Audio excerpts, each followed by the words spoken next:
हम लोग साइंस के बारे में जानने वाले हैं। तो हम सबसे पहले साइंस का डिफिनेशन देख लेते हैं कि साइंस का डिफिनेशन क्या है। तो इसका डिफिनेशन है, science is the study of nature and the behaviour of natural things and the knowledge be obtain about them.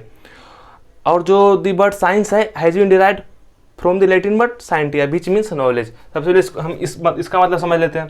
Science किसका स्टडी, कैसा स्टडी है? Study of nature. नेचर मतलब प्राकृतिक। प्राकृतिक के बारे में जो स्टडी है, जो हम प्रकृति के बारे में पढ़ते हैं, जानते हैं, उसको हम साइंस कहते हैं। या फिर बिहेवियर ऑफ नेचुरल थिंग्स।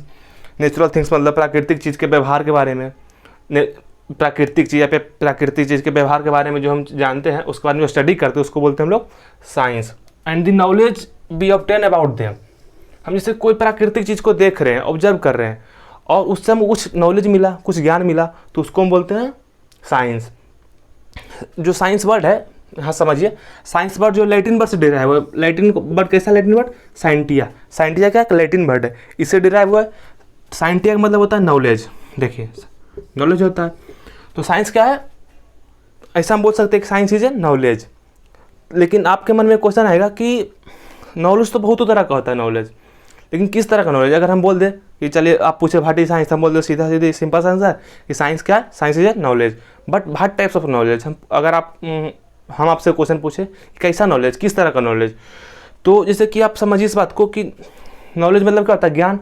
तो गौतम बुद्ध को तो धर्म के प्रति बहुत ज़्यादा ज्ञान हो गया था, क्या उसको हम साइंस बोलेंगे? नहीं, वो धर्म के प्रति ज्ञान हुआ था। तो हम ऐसा नॉलेज के बारे में बात कर रहे हैं, the knowledge gained through observation and experimentation. ऐसा नॉलेज जो ऑब्जर्वेशन से आया है, एक्सपेरिमेंट करके आया।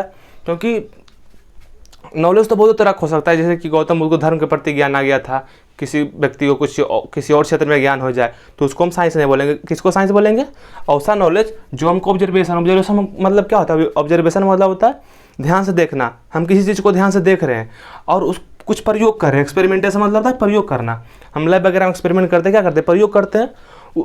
ऐसा नॉलेज जो विशेष रूप से देखने से या फिर प्रयोग करने से आता है, उसको हम बोलते हैं साइंस। इस बात को, इस एग्जाम्पल समझते हैं हम लोग।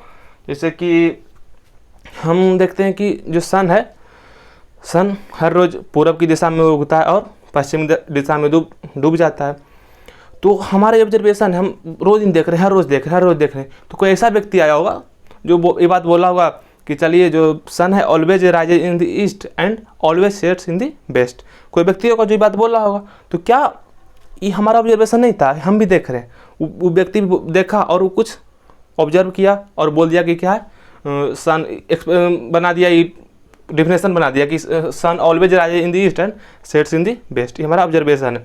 और एग्जाम्पल समझिए, जैसे कि न्यूटन जो थे, न्यूटन ग्रेविटी की खोज किए। तो जैसे कि हम ग्रेविटी क्या है? ये कोई भी चीज़ को हम कुछ हाइट ऊपर ले जाके छोड़ते हैं तो नीचे गिरता है। मार्कर देखिए नीचे गिर रहा है, हम छोड़ दिए नीचे गिर रहा है। तो न्यूटन भी जो सर आइजैक न्यूटन थे, उन्होंने भी इसको एक साइंस बना दिया। ऑब्जर्व किए कि हम कोई चीज़ को छोड़ रहे नीचे गिर रहा है। क्यों गिर रहा है? कि अर्थ जो है एक फोर्स लगा रहा है, ग्रेविटी नाम का फोर्स लगा रहा है। तो क्या जो मतलब न्यूटन जब खोज की इस बात को, ग्रेविटी, उससे पहले ग्रेविटी नहीं था। उससे पहले अर्थ में ग्रेविटी नहीं था कि उनके खोज करने के बाद ग्रेविटी आया, नहीं, ग्रेविटी पहले से ही था। लेकिन जो सर आइजैक न्यूटन थे, उन्होंने उसको ऑब्जर्व किया, उसको एक्सपेरिमेंट किए, उस बात को विशेष रूप से देखे। ऑब्जर्व करना मतलब विशेष रूप से देखे। उनसे पहले भी बहुत सारे लोग होगा जो इस बात को देख रहा हो कि हम कोई चीज़ को छोड़ रहे हैं तो नीचे गिर रहा है, लेकिन कोई इस बारे में ज़्यादा बात नहीं किया। लेकिन ऑब्जर्व किए, एक्सपेरिमेंट किए और एक रूल बना दिया, एक साइंस का नया टॉपिक ला दिया, ग्रेविटी नाम का। तो यही है साइंस का डिफिनेशन। इसमें एक पॉइंट और ऐड कर रहे हैं, साइंस का जो हिंदी होता है विज्ञान। देखिए विज्ञान में भी ज्ञान आ रहा है। देखिए विज्ञान जो है टर्म, इसमें देखिए ज्ञान आ रहा है। तो साइंस जो है विज्ञान शब्द से बना हुआ है। बी मतलब क्या होता है? बी मतलब होता है विशेष रूप से बी मतलब होता है विशेष। हिंदी शब्द जो विज्ञान है, बी, उसमें बी का मतलब होता है विशेष। जो विशेष ज्ञान को हम विज्ञान बोलते हैं। जैसे कि हम देख रहे हैं कोई मशीन चल रहा है, तो भाई मशीन चल रहा है, ठीक है, उसको हम देख के छोड़ दिए, तो क्या हमको तो ज्ञान हुआ कि बस मशीन चल रहा है। लेकिन उसके बारे में विशेष जानकारी लिए कि क्यों चल रहा है, कैसे चल रहा है। हम कुछ भाई हाउ बहुत सारा क्वेश्चन पूछे, क्यों चल रहा है, कैसे चल रहा है, तो उसके बारे में हम क्या किए, विशेष जानकारी ले रहे हैं। तो उसको हम बोल देंगे, इसका जवाब कौन देगा? उसका जवाब साइंस देगा। उसका साइंस कैसे साइंस, उसका जवाब कौन देगा? विशेष हमको ज्ञान चाहिए मशीन के प्रति, तो उसका जवाब साइंस देगा, विज्ञान देगा। तो लिखिए, फिर हम लोग इसका अब टाइप ऑफ साइंस देख रहे हैं। हम लोग यहाँ पे अब टाइप्स ऑफ साइंस देख रहे हैं। ऐसे तो साइंस का बहुत टाइप होता है, लेकिन जो मेन 2 टाइप है वो है बायोलॉजिकल साइंस और फिजिकल साइंस। और साइंस का टाइप होता है सोशल साइंस। सोशल साइंस में लोग क्या पढ़ते हैं? सोशल साइंस में होता है it deals with the study of human. हम लोग जब ह्यूमन नेचर बारे में पढ़ते हैं, इन इट्स कल्चरल एस्पेक्ट्स, जो उसका कल्चरल या फिर सोशल एस्पेक्ट्स बारे में पढ़ते हैं, उसको बोलते हैं हम लोग सोशल साइंस। तो जो मेन 2 टाइप है, और साइंस का इकोलॉजी होता है, इकोलॉजी के बारे में पढ़ते हैं, या फिर एस्ट्रोनॉमी जो स्पेस वगैरह में जाते हैं उसको हम साइंस में मिलाते हैं। लेकिन जो मेन 2 टाइप है वो बायोलॉजिकल साइंस और फिजिकल साइंस। बायोलॉजिकल साइंस में होता है it deals with the study of living things, जो सजीव वस्तु के बारे में जब सजीव वस्तु के बारे में स्टडी करते हैं वो आता है बायोलॉजिकल साइंस के अंदर। बायोलॉजिकल साइंस का हिंदी होता है जीव विज्ञान।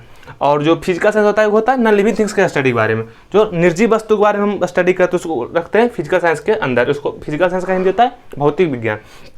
तो बायोलॉजिकल साइंस को फर्दर 2 पार्ट में डिवाइड किए, बॉटनी और जूलॉजी। बॉटनी में हम लोग प्लांट्स के बारे में स्टडी करते हैं और जूलॉजी में एनिमल्स के बारे में स्टडी करते हैं। अब हम लोग फिजिकल साइंस का पार्ट देख ले रहे हैं। हम लोग अब साइंस का दूसरा पार्ट देख रहे हैं, फिजिकल साइंस। तो फिजिकल साइंस क्या आता है? फिजिकल साइंस को लोग फंडामेंटल साइंस भी कहते हैं, क्योंकि ये जो फिजिकल साइंस है बहुत सारे साइंस के क्षेत्र में फाउंडेशन का काम करता है। Physical science as a foundation, मतलब उसका बेसिक तैयार करता है। बेसिक फिजिकल साइंस से आता है बहुत सारा साइंस का एरिया का, इसलिए इसको फंडामेंटल साइंस बोलते हैं। इसका 3 कैटेगरी है, फिजिक्स, केमिस्ट्री और मैथ। फिजिक्स होता है the science of matter, motion and energy. पदार्थ के बारे में या फिर गति के बारे में या फिर ऊर्जा के बारे में स्टडी को हम लोग बोलते हैं फिजिक्स बोलते हैं। और chemistry the science of atoms and molecule. Atoms मतलब क्या होता है? परमाणु, और मॉलिक्यूल्स मतलब अणु। एटम्स और मॉलिक्यूल्स बारे में जितना स्टडी करते हैं उसको हम केमिस्ट्री के अंदर रखते हैं। और तीसरा पार्ट है mathematics. It deals with the number, involves calculation. ये क्या कहता है? गणना, कैलकुलेशन लाता है, इसमें गणना लाता है। Mainly focuses on the study of quantity and measurements. इसका मेन फोकस, मैथमेटिक्स का जो मेन फोकस होता है वो क्वांटिटी पे होता है और मेजरमेंट्स पे होता है, माप और तौल पे होता है। एक मैथमेटिशियन है बेंजामिन पीर्स, वो जो साइंस को डिफाइन करते हैं, science that draw the necessary conclusions. Mathematics कैसा साइंस है जो महत्वपूर्ण निष्कर्ष निकालता है, महत्वपूर्ण कंक्लूजन। तो यही है फिजिकल साइंस का पार्ट। ऐसे तो कितना बुक में देखिएगा मैथमेटिक्स को ना एक अलग ही ब्रांच का साइंस रख दिया है, फॉर्मल साइंस के नाम से। लेकिन मैथमेटिक्स जो है, हम ऐसा भी बोल सकते हैं, mathematics is the language of physics. Mathematics है फिजिक्स का लैंग्वेज है, इसीलिए मेरा तो मानना है कि मैथमेटिक्स जो है ना फिजिकल साइंस के अंदर ही होना चाहिए। लेकिन कुछ लोग मैथमेटिक्स को अलग ब्रांच ही दे दिए हैं। तो लोगों का मतलब इस पर अभी भी थोड़ा कन्फ्यूजन ही है, अभी लोगों में विवाद है। लेकिन हम लोग यहाँ क्या पढ़ेंगे? मैथमेटिक्स फिजिकल साइंस का पार्ट है। बस यही था साइंस, इसको लिख लीजिए जल्दी से, फिर हम लोग बस इतना ही था।